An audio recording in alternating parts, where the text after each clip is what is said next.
حضور نے مدینہ تشریف لاتے ہی ان سے معاہدے کر لیے تھے. ان کا میثاق مدینہ یہ در حقیقت ایک پیکٹ تھا جوائنٹ ڈیفنس آف مدینہ کا.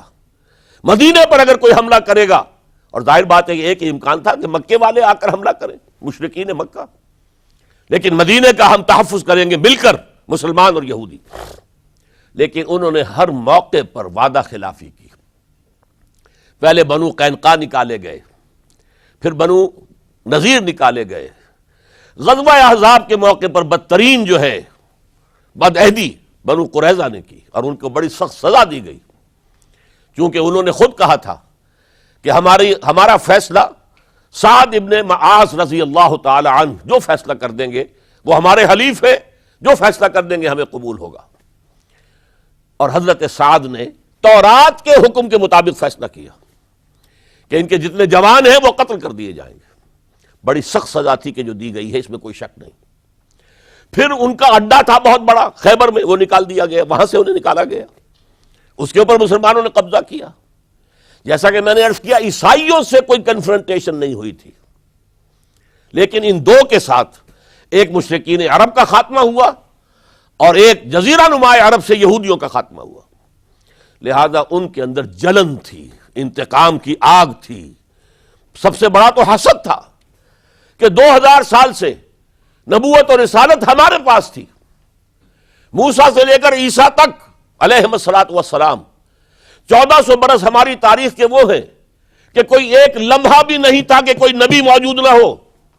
نوٹ کیجئے اس بات کو. حضرت موسیٰ 1400 قبل مسیح میں اور حضرت عیسیٰ سن عیسوی کا آغاز، ان 1400 سالوں میں مسلسل نبوت بنی اسرائیل میں رہی. یہ حدیث ہے بخاری شریف کی، کانت بنو اسرائیل تسوسہم الانبیاء. بنی اسرائیل کی حکومت، ریاست، سیاست کا کام انبیاء کرتے تھے. اذا ہلک نبی خلفہ نبی، جب بھی نبی کا انتقال ہوتا تھا ان کا خلیفہ دوسرا نبی ہوتا تھا. یہ چین ٹوٹی نہیں. 1400 برس آپ کو معلوم ہے حضرت داؤد بادشاہ بھی ہے، خلیفہ بھی ہے، نبی بھی ہے. ان کے بیٹے حضرت سلیمان بادشاہ بھی ہے، نبی بھی ہے، خلیفہ بھی ہے. اسی طریقے سے یہ سلسلہ چلتا رہا. تورات انہیں دی گئی، انجیل انہیں دی گئی، زبور انہیں دی گئی، بے شمار صحیفے اور دوسرے چھوٹے نبیوں کو دیے گئے. لیکن پھر اللہ تعالیٰ نے نبی آخر الزماں کی حیثیت سے محمد الرسول اللہ کو چن لیا، جو اسرائیلی نہیں تھے، جو اسماعیلی تھے. حضرت ابراہیم کے بڑے صاحبزادے حضرت اسماعیل علیہ السلام کی اولاد میں سے. اس پر انہیں سخت رنج، حالانکہ وہ پہچانتے تھے حضور کو.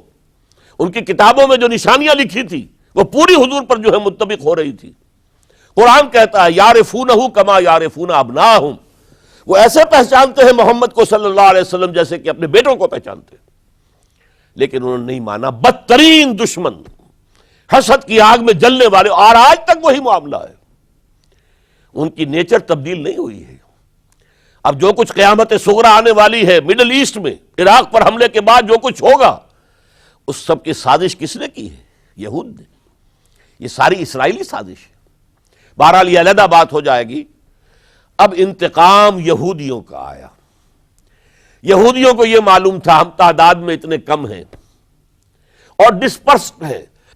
سن 70 عیسوی میں ایک رومن جنرل ٹائٹس، اس نے حملہ کر کے یروشلم بیت المقدس کی اینٹ سے اینٹ بجائی. 1,33,000 یہودی ایک دن میں قتل کیے.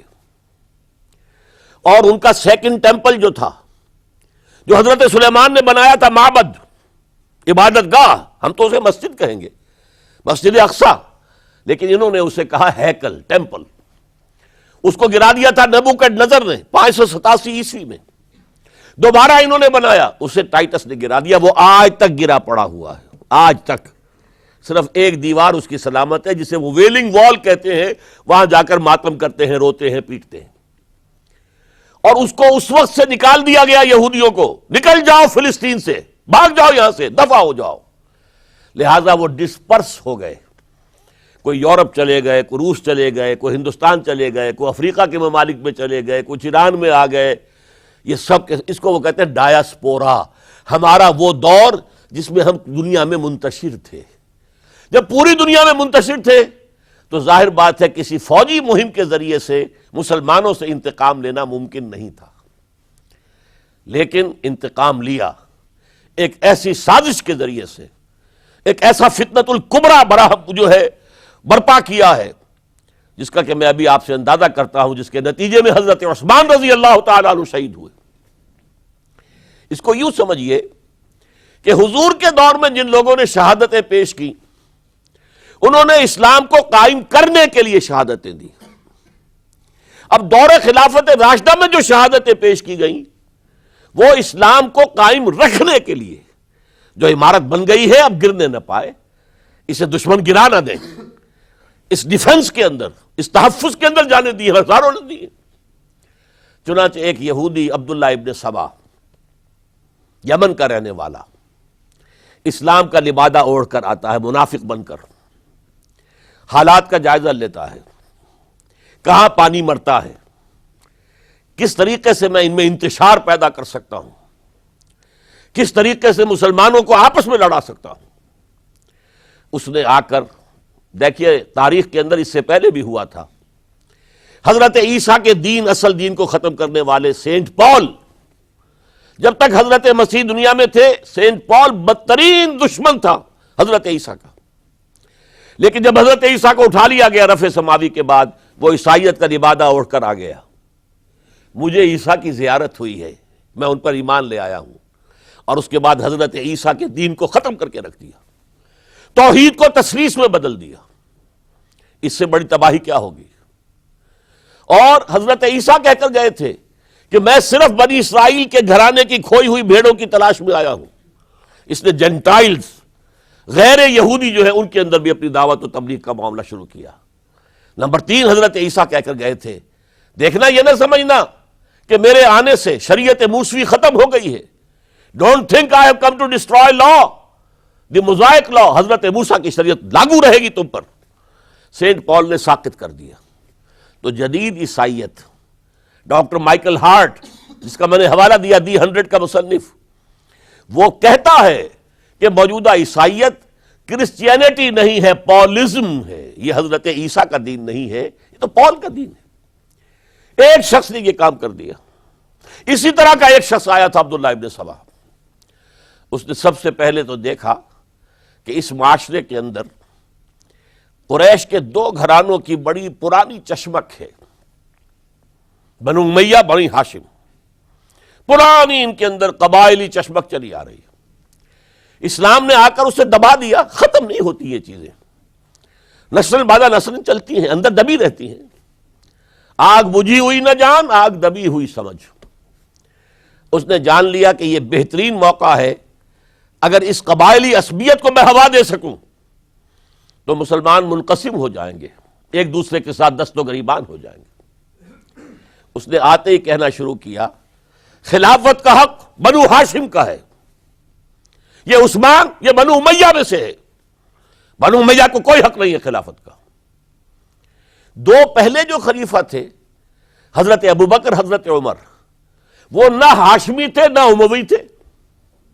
حضرت ابوبکر بنو تیم میں سے تھے، نہ ہاشمی نہ اموی. حضرت عمر بنو عدی میں سے تھے، نہ ہاشمی نہ اموی. حضرت عثمان تھے بنو امیہ میں سے. اب یہاں دکھتی ہوئی رگ کو اس نے چھیڑا.